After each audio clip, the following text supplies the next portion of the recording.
Hello welcome है गिदरा, welcome to my YouTube channel DP vlogs. आज बड़े दिनों बाद मैंने अपना कैमरा उठाया सिर्फ एक इम्पॉर्टेंट व्लॉग बनाने के लिए।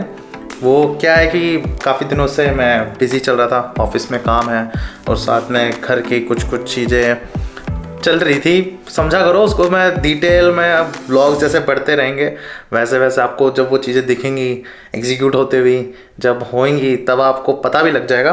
तब तक थोड़ा मैनेज कर लो। व्लॉग्स थोड़ा धीरे हो गए मुझे पता है, पर आएंगे ज़रूर। पर ये वाला व्लॉग मैं क्यों बना रहा हूँ, क्योंकि ये बहुत काफ़ी इंपॉर्टेंट व्लॉग है। तो क्योंकि आपके लड़के की सबसे पहली सैलरी आ चुकी है और I am in a better position now, जो मैं अच्छी तरीके से बता पाऊँ आपको मैं, कि जो आप बड़े दिनों से सैलरी सुन रहे थे कि 1.8 करोड़ 1 पॉइंट कितने भी करोड़, उसके पीछे की असलियत क्या है। तो सैलरी आ चुकी है और इस व्लॉग को भी शुरू करते हैं। और आपको मैं बताता हूँ डिटेल में कितने टैक्स मेरे खूनों से निकाला उन्होंने काफ़ी टैक्स आता है और क्या क्या कंपोनेंट्स होते हैं। तो शुरू करते हैं व्लॉग। मैं पहले ही बता देता हूँ, मैं एग्जैक्ट सैलरी तो बता नहीं सकता क्योंकि वो कॉन्फिडेंशियल होता है, आप डिस्क्लोज नहीं कर सकते। आपको मैं रेंज बता देता हूँ, उसमें आप अंदाज़ा लगा ही लोगे, इतना स्मार्ट तो हो आप।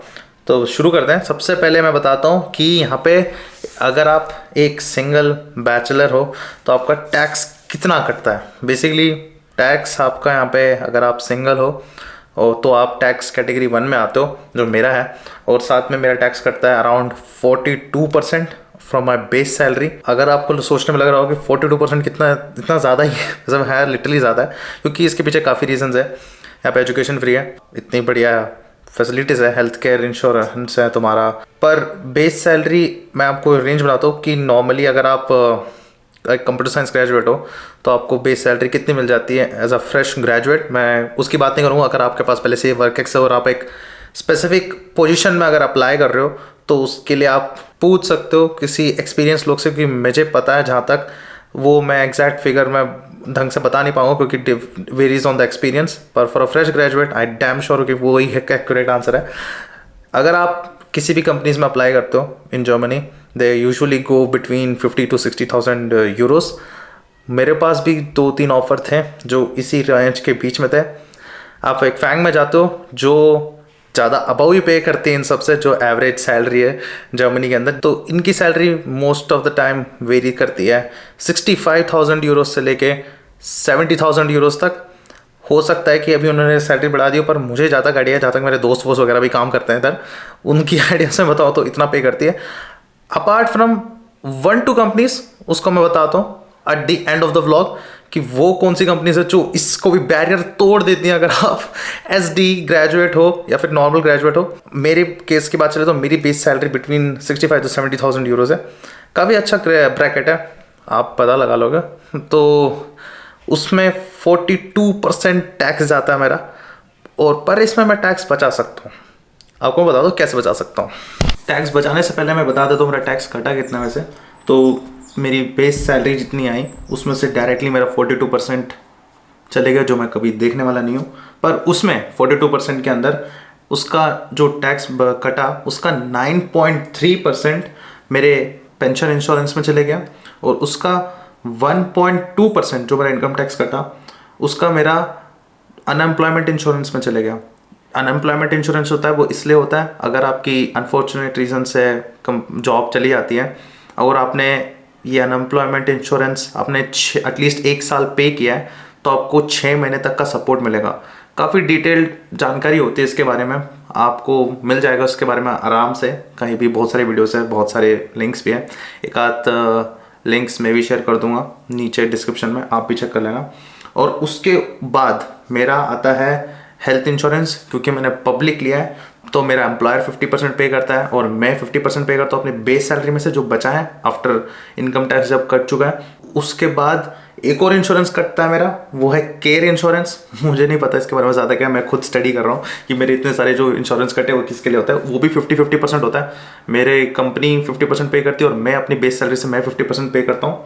ये डिफरेंट टाइप ऑफ इंश्योरेंसेज हैं। और साथ में एक और इंश्योरेंस है, वो है सॉलिडेरिटी इंश्योरेंस। वो इसलिए होता है कि जब ईस्ट और वेस्ट जर्मनी हुआ करता था तो ईस्ट जर्मनी की अपग्रेडिंग के लिए और इंक्लूसिवनेस के लिए अभी भी इंश्योरेंस काटे जाते हैं, पर वो हाई सैलरीज में कटे जाते हैं। इस बार मेरा भी कटा है क्योंकि साथ में मेरी जॉइनिंग बोनस भी आई है, उसकी वजह से थोड़ी सैलरी ज़्यादा हो गई थी, तो उसमें भी टैक्स कटा है मेरा एक्स्ट्रा। वैसे 90% ऑफ द जर्मन पीपल वो अभी देते नहीं है। प्लान है कि इन द नियर फ्यूचर वो टैक्स भी ख़त्म कर दिया जाएगा हर किसी को, पर अभी मैंने वो टैक्स भी दिया है, तो टोटल मिला जुला के बहुत ज़्यादा टैक्स कटा है मेरा।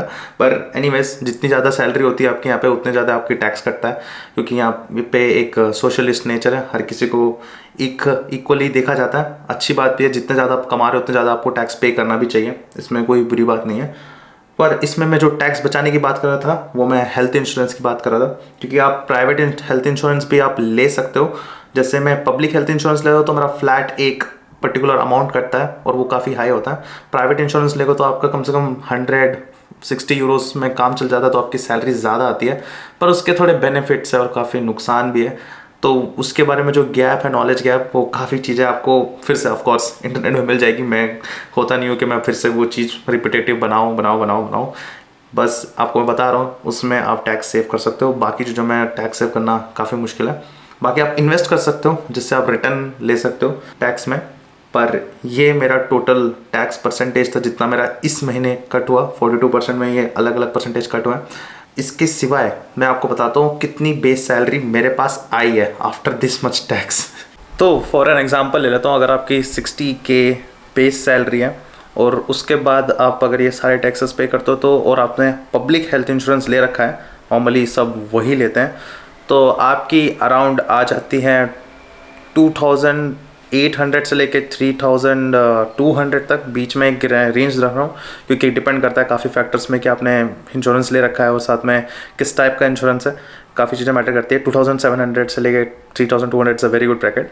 और उसके सिवाय अगर जॉइनिंग बोनस है तो वो भी मैटर करते हैं। जैसे मेरे केस में था, नॉर्मली अगर आप किसी भी कंपनी में चले जाते हो वो वेरियस करती है कि आप स्टार्टअप में जा रहे हो तो वो उनका अलग जॉइनिंग बोनस होता है, फैंग में जा रहे हो वो अलग जॉइनिंग बोनस होता है, HFTs कंपनीज में जा रहे हो तो वो अलग जॉइनिंग बोनस होता है, शेयर्स अलग इंक्लूडेड होता है।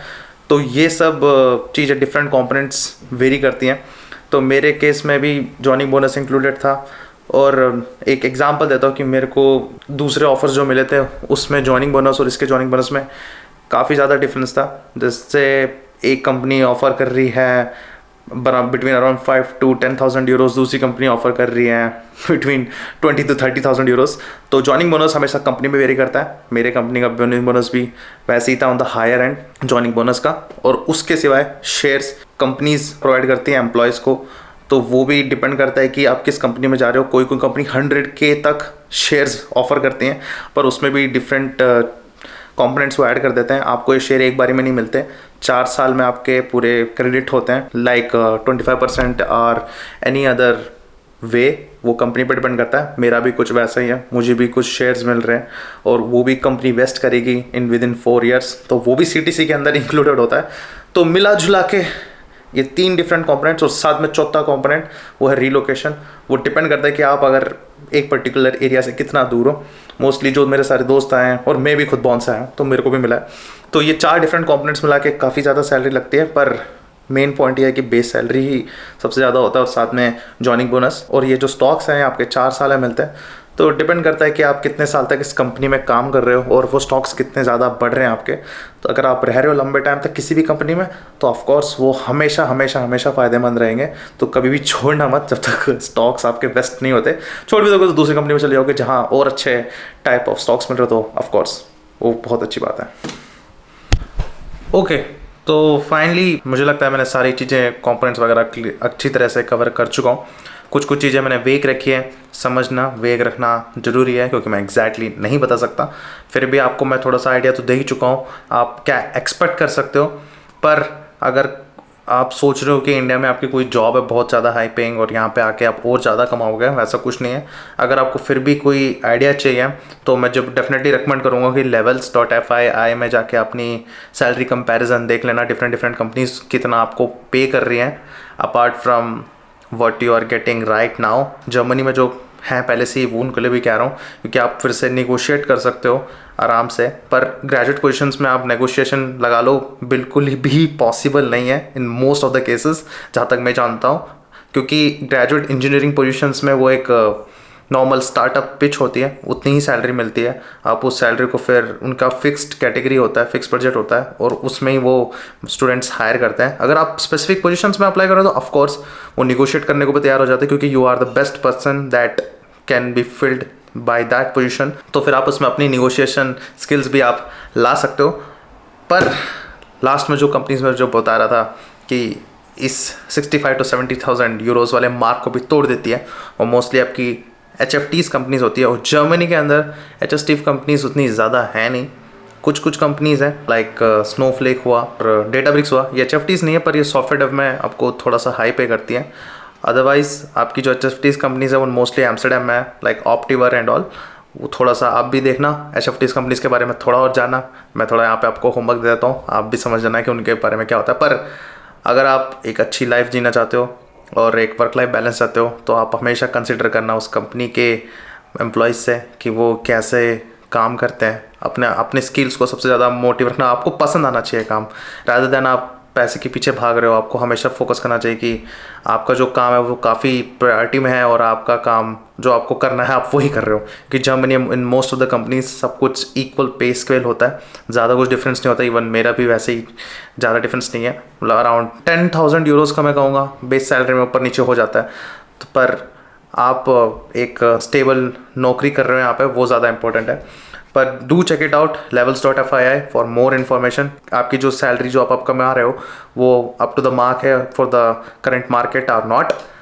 पर ये वाला व्लॉग मैं यहीं तक रखता हूँ। अगर इस व्लॉग में आपको कुछ भी पसंद आया और आपको कुछ भी वैल्यू मिली इस व्लॉग के अंदर तो ज़रूर लाइक कर देना, शेयर कर देना और सब्सक्राइब कर देना। और अब से व्लॉग ज़रूर आएंगे कंटिन्यूसली, ये बात भी मुझे बतानी थी, क्योंकि अब पूरे हफ्ते का कंटेंट मेरे पास पड़ा और मैं आज सिर्फ एडिट करने वाला हूँ। वैसे आज सिर्फ एडिट नहीं, काफ़ी चीज़ें भी होने वाली है, पर एडिट तो करूँगा ही। सब्सक्राइब करना ना भूलना। मैं आपको मिलता हूँ ऐसे किसी बड़े से ब्लॉग में होता है next time. Until then take care, bye bye, good night and see you letter.